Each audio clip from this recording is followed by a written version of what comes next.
Bismillahirrahmanirrahim. Assalamualaikum warahmatullahi wabarakatuh. Baik, kali ini kita akan mempelajari prakarya ya untuk kelas 8. Untuk materi kali ini yang akan kita bahas yaitu mengenai produk kerajinan bahan lunak buatan. Minggu lalu kita telah mempelajari mengenai kerajinan bahan lunak alami atau alami. Sekarang kita akan pelajari kerajinan bahan lunak buatan. Untuk produk kerajinan ini yang akan kita bahas hari ini ada 3 ya. Yang pertama ada kerajinan lilin, yang kedua ada kerajinan gips, dan yang terakhir ada kerajinan sabun. Oke, langsung saja. Materi pertama itu mengenai kerajinan lilin. Kerajinan lilin itu yang biasa ya dipakai jika mati lampu. Adapun bahan-bahan pembuatan kerajinan lilin, yang pertama itu kita menggunakan beberapa jenis lilin ya. Ada yang lilin warna kuning, ini biasa disebut lilin lebah. Nah, ini ada lilin batangan yang biasa dipakai. Kemudian ada juga ini parafin. Kemudian kita juga menggunakan silikon katalis dan plastisin. Kemudian kita menggunakan tali sumbu dan terakhir ada pewarna. Oke. Kemudian adapun alat-alat yang digunakan untuk pembuatan kerajinan lilin, yang pertama ada cetakan, yang kedua ada panci, ketiga ada kompor dan ada sendok. Oke, adapun produk-produk yang dihasilkan dari kerajinan lilin ini itu berupa lilin hiasan ya.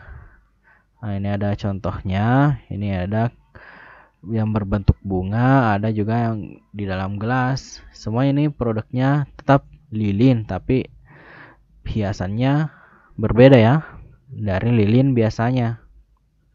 Oke, bisa dipahami. Kemudian adapun proses pembuatan kerajinan lilin ini, yang pertama itu terlebih dahulu kompor dinyalakan ya. Kemudian lilin tadi yang telah disiapkan kita masukkan ke dalam panci ya. Kita masukkan ke dalam panci, dipanaskan. Kemudian setelah dipanaskan tadi ini sumbunya ini dimasukkan agar kaku. Nah, setelah panas, setelah mencair, kita siapkan cetakan. Nah, sumbu tadi kita letakkan pas di tengah ya. Kemudian lilin dituangkan ke dalam cetakan. Nah, setelah itu, setelah 15 menit, nah, kita buka cetakannya, maka hasilnya akan seperti ini ya, sesuai dengan cetakan yang disiapkan tadi. Oke, sederhana ya pembuatan kerajinan lilin ini. Oke, bisa dipahami. Oke, kemudian selanjutnya ada kerajinan gips. Oke, kerajinan gips ini biasanya menggunakan ada memang bubuk khusus ya, bubuk gips namanya. Kemudian ada bahan-bahannya. Yang pertama tadi ada bubuk gips ini sebagai bahan utama, ada plastisin, kemudian ada cat ya untuk pewarnaan. Oke, adapun alat-alat untuk pembuatan kerajinan gips ini ada gelas, ada sendok, dan ada cetakan. Kita juga siapkan cetakan sesuai dengan bentuk yang akan kita buat ya. Gips ini bisa didapat di toko alat tulis ya. Banyak dijual atau Indomaret atau Alfamart, bisa dicari, mungkin tersedia ya, tapi hanya di beberapa daerah. Kalau di daerah kita ini mungkin belum tersedia ya. Oke, selanjutnya ada produk kerajinan gips ini ada contohnya, ada topeng, ada patung ya, ada beberapa patung. Ini patung dasar ya, belum diwarnai. Nah, ini ada patung yang setelah diwarnai, dan ada juga sebuah topeng ya. Oke. Kemudian adapun proses pembuatan kerajinan gips ini, bubuk gips tadi dicampur dengan menggunakan air ya hingga kental. Kemudian setelah merata, kita tuangkan gips ini ke dalam sebuah cetakan ya. Nah, kita tunggu selama kurang lebih 15 menit. Nah, setelah 15 menit, gips tadi ini dibuka cetakannya. Nah, kita keringkan hingga kering sempurna. Nah, kemudian kita haluskan Nah, setelah halus kita beri warna sesuai dengan yang kita inginkan ya. Oke, itu tata cara pembuatan produk kerajinan gips. Ini tergantung dari kita apa yang ingin kita buat ya. Oke, bisa dipahami?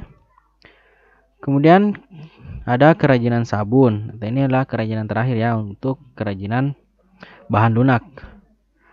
Oke, adapun bahan-bahan yang dibutuhkan dalam pembuatan kerajinan sabun, kita bisa menggunakan sabun batangan ataupun sabun cair atau sabun colek ya. Kita bisa tergantung dari produk yang ingin kita buat. Oke. Kemudian adapun alat-alat yang digunakan, ini ada kita bisa menggunakan bahan utamanya sabun ya. Alatnya ada cungkil, jarum, pensil, spidol, dan kita juga bisa menggunakan cetakan ya. Jika kita menggunakan sabun cair ya, kita menggunakan cetakan. Oke, bisa dipahami? Kemudian adapun produk-produk yang bisa dibuat, ini ada beberapa hiasan sabun dari bunga berbentuk bunga, ada berbentuk es krim, dan ini juga ada berbentuk beberapa hewan ya, tergantung dari keinginan kita. Produk kerajinan sabun ini sebenarnya sangat mudah dibuat. Kita hanya butuh beberapa bahan, yang penting ada sabun, kita buat sketsa, sudah jadi. Oke. Adapun tahapan pembuatannya, yang pertama itu kita buat sketsa terlebih dahulu ya, apa yang ingin kita buat. Kita buat bisa menggunakan pensil ya. Kita buat sketsanya. Setelah ada sketsa, kita bisa menggunakan pisau ya untuk mencungkil bagian luar. Oke, seperti supaya nanti ini bentuk sketsanya itu kayak timbul ya. Nah, setelah selesai kita buat, kita bisa membuat sebuah tekstur ya, tergantung dari kita. Nah, setelah itu sudah jadi. Ini kan sebenarnya sangat sederhana untuk pembuatan produk kerajinan sabun ini. Oke, mungkin bisa dipahami ya. Hanya ada 3 produk ya untuk kerajinan. Sebenarnya ada banyak produk ya, tapi saya rasa ini 3 sudah mewakili semuanya ya. Ada kerajinan lilin, ada kerajinan sabun, ada kerajinan gips ya. Oke, mungkin bisa dipahami. Jika ada yang kurang jelas silahkan ditanyakan ya. Oke, baik, mungkin cukup sekian ya materinya. Mudah-mudahan bermanfaat. Sekian, wassalamualaikum warahmatullahi wabarakatuh. Oke, terima kasih.